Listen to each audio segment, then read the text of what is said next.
Should Brian Kelly call plays?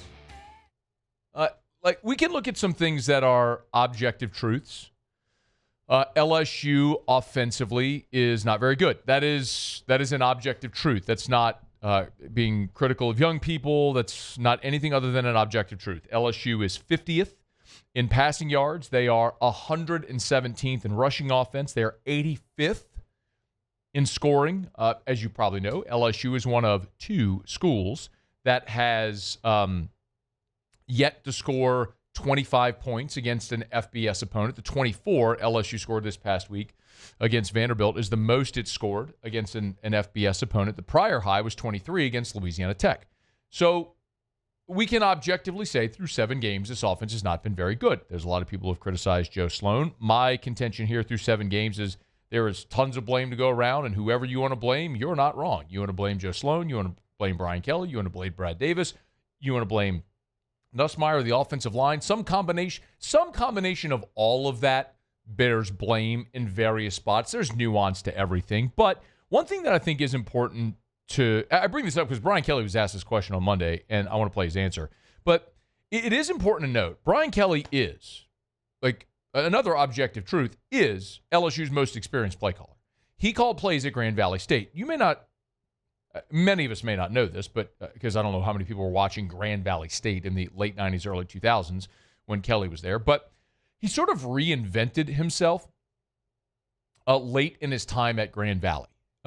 If you go back and have any interest in digging all this up, he was at Grand Valley, and they started the tail, and then he reinvented the offense. As a matter of fact, I was talking to David Kirkus this weekend. David Kirkus set the NCAA receiving touchdown record when he was at Grand Valley. He was one of Brian Kelly's great players, in their Hall of Fame. He played in the NFL, and he helps LSU run some camps and stuff like that. So he's around the LSU program. He's at the game Saturday in Nashville. I was talking to him on the field before. And he was talking about how BK sort of reinvented himself at that point. And in 2001, they averaged 58.4 points per game at Grand Valley. Did you know that? They went to 3 straight national championship games, won 2 of them. They set 77 records and averaged 58 points a game in 2001.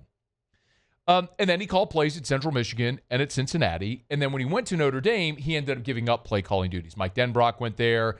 Chip Long followed. And that's a time where, look, the pressure, the pull on the head coach, the demands on the head coach become great to where you need to trust your staff and delegate a little bit more. But on Monday, I think it was Cobble that asked Brian Kelly if he had considered taking over play calling duties. Here's what Brian Kelly said Monday. For me, I can tell you that my involvement is much more in the game plan preparation. Play calling is an art and a science. It's both, right? And if you start getting involved in that too much, it does, in my opinion, over my career, it's not the best thing. Now, I can veto things, and I do have suggestions. And I think that those are things that I'll continue to have. Believe me, I'm on both sides of the ball and special teams. I'm hearing it, listening to it. I have veto power, and I think from my perspective, that's the best place for me. Guy's a very experienced coach, 35 years as a head coach, seen a lot, done a lot, achieved a lot. If he thinks this is the best way forward, I'll side with him there. The other thing I'll tell you, as far as the Sloan Nussmeier piece of this whole thing, it would be one thing if these guys didn't have success. If they had not had success. The thing that kind of gives me pause is to say, we've seen them have success. Speaking of objective truths, right? Last year, it was the same offensive coordinator and the same quarterback, and we didn't really have a giant problem with the offense. Yes, the inability to run the ball was a piece of it, no doubt. But LSU didn't go 8-4 because of the offense. LSU went 8-4 because they couldn't tackle Marcel Reed. They couldn't tackle Jalen Milroe, right? They threw up on themselves again in a season opener out in Las Vegas where they allowed USC to go down the field and score the game-winning touchdown.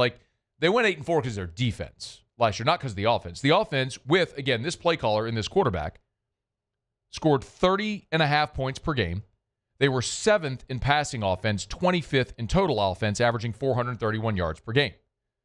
Same quarterback, with Aaron Anderson and Xavier Thomas. Yes, you had C.J. Daniels and Kyron Lacy, but this year, you've got a healthy Chris Hilton. You added Nick Anderson. You added Berrien Brown. Trey'Dez Green is far more involved. All the things, right? So I don't know that it's fair to say that it can't work because it has worked. It's like if somebody runs a 4.35 in the 40 and then they keep running 4.5, 4.6, like, well, they can't run 4.35. Well, yeah, they can. They've done it.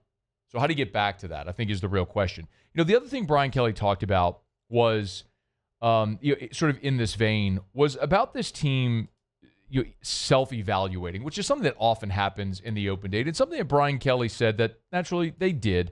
But there's a couple of things here that I think they're looking at internally as maybe the offensive unlock.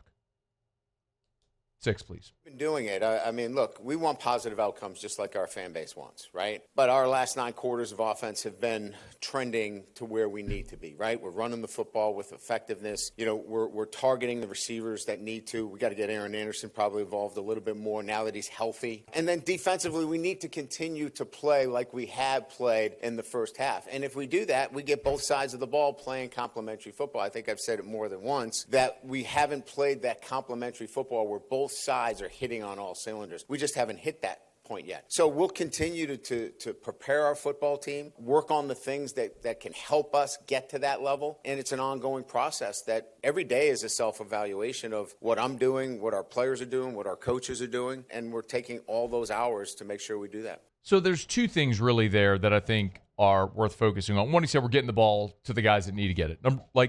Look at Trey'Dez Green. He had 2 catches against Clemson, didn't have another catch until last week against South Carolina. I understand he got hurt against Tech and then missed the Florida game and was back against Ole Miss.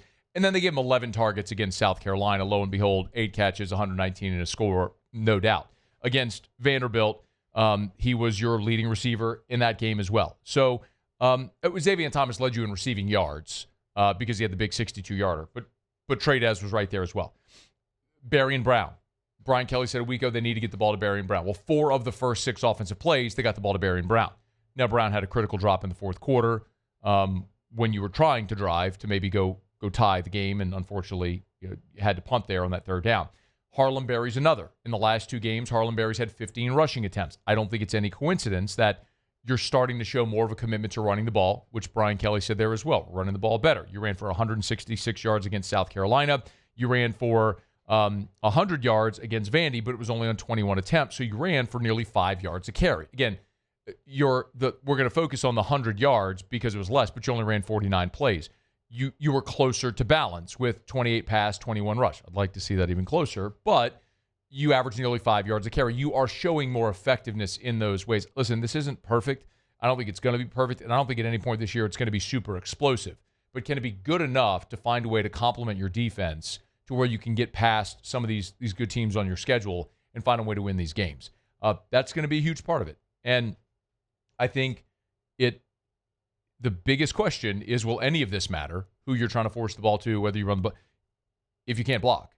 And you got a real sincere challenge this week with Texas A&M coming in, as we've talked about. You're going to be down Tyree Adams, and you're facing a team that's top 10 in both sacks and tackles for loss. So a huge, huge challenge, but a big opportunity for LSU this weekend as well. And as Brian Kelly said, they will proceed with Joe Sloan calling plays. Be interesting to see if you don't continue to see more simplification of the offense, more attempt at running the football, doing so effectively like they have done the past 2 games as far as their yards per carry averaging nearly and over 5 yards per carry the last 2 games as Texas A&M comes in this weekend. I'll remind you as well, A&M's played 2 road games this year.